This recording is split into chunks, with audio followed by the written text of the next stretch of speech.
Grace and peace from Cross North School and Children's Home. I'm Jim Hart, the Director of Christian Education and Campus Pastor. I hope that this video finds each and every one of you safe and healthy during these trying times. Out of respect for one another and concern for one another, I'm doing something a little different today. I'm videoing this from the front porch of my house here on our campus in Avery County. Typically, I would do something like this from Sloop Chapel, our chapel on our campus. But these are unprecedented times that we're living in, and so we're doing things a little differently.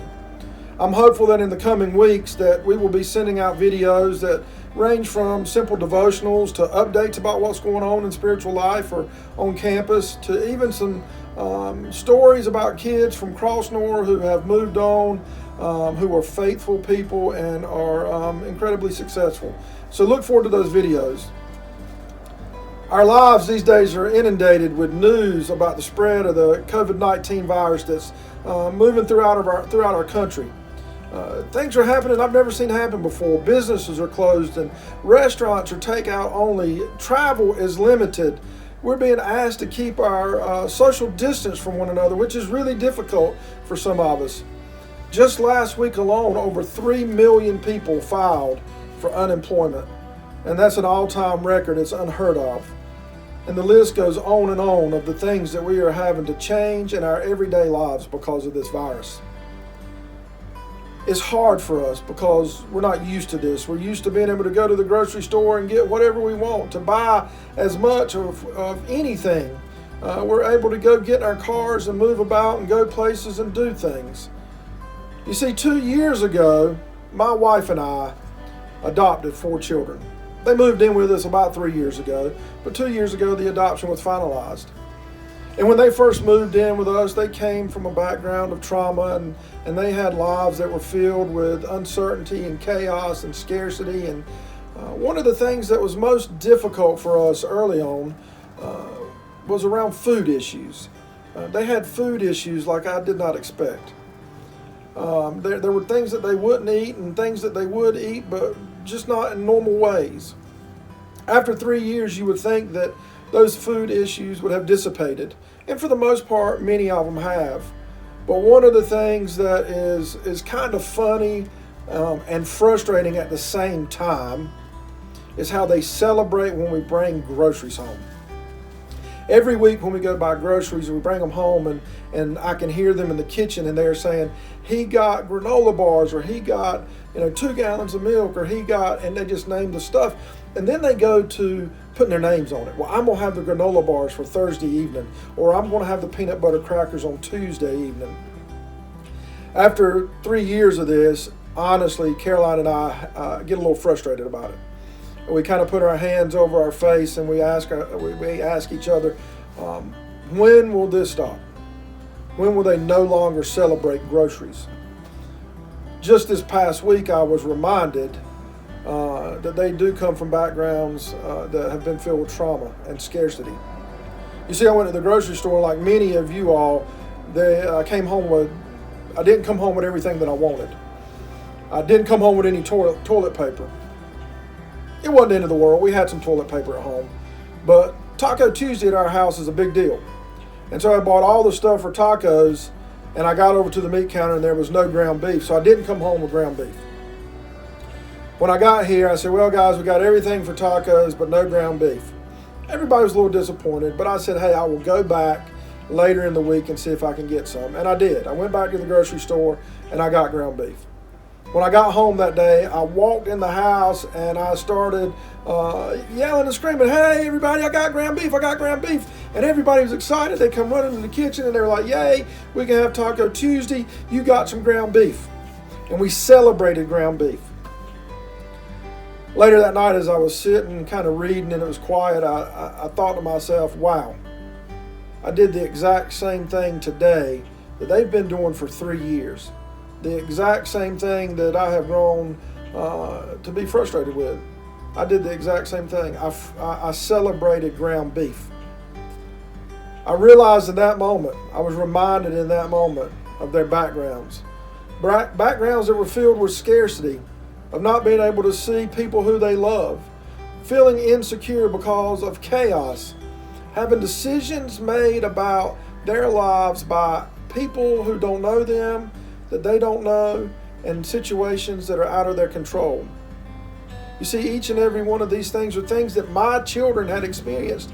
Like most children who come into foster care, come into the foster care system from trauma backgrounds. What we are experiencing as adults right now in these crazy days is just a glimpse into what their lives have been like. But you see, as I sit on my front porch here and I hear trucks in the background and I walk around my yard, I hear kids' voices and laughter up the hill through the woods on campus. Those are the voices of children who are happy, children who, in the midst of lives that have been turned upside down, they are still able to learn and to laugh and to play and to ride bikes and to paint and to just be kids. But most importantly, on our campus and in the foster homes throughout our state, they are surrounded by people who care about them, by people who love them, by people who support them on their best days and on their worst days. These helping, loving hands, laughing and learning alongside these children provide space for these kids to just be kids. They provide space for a hope and healing to take place. In the Gospel of Mark, we see a story about a paralytic who is brought to a house where Jesus is by 4 friends. He gets there, and there's so many people there that they can't get their friend to Jesus. Now, I don't know about you all, but I may have turned around.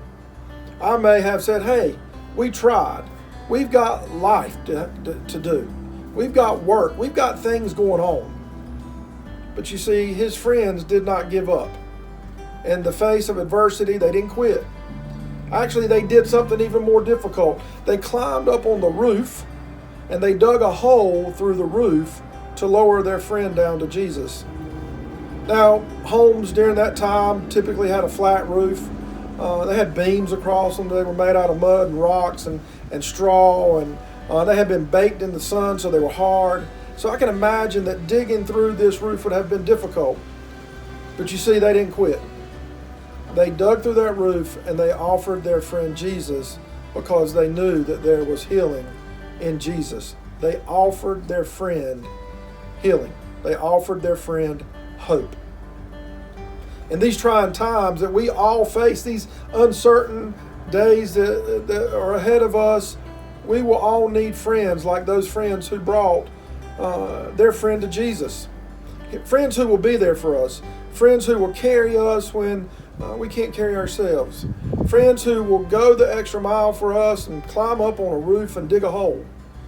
Most importantly, we need friends who will share faith with us. Friends who will share the gospel with us.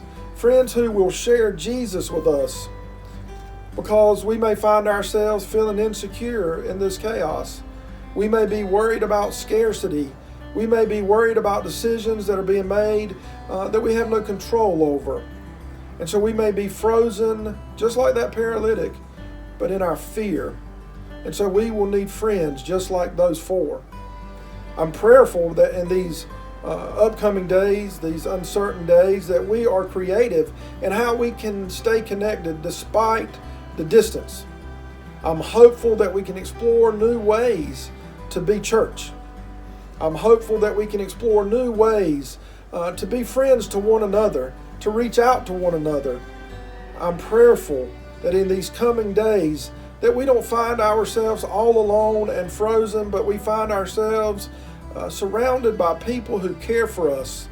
I pray that in these coming days that we learn just a little bit from our children at Cross North School and Children's Home and in the foster homes throughout our state, that despite adversity and despite hard times, that we learn and laugh and ride bikes and paint, and that we too can become champions of resiliency.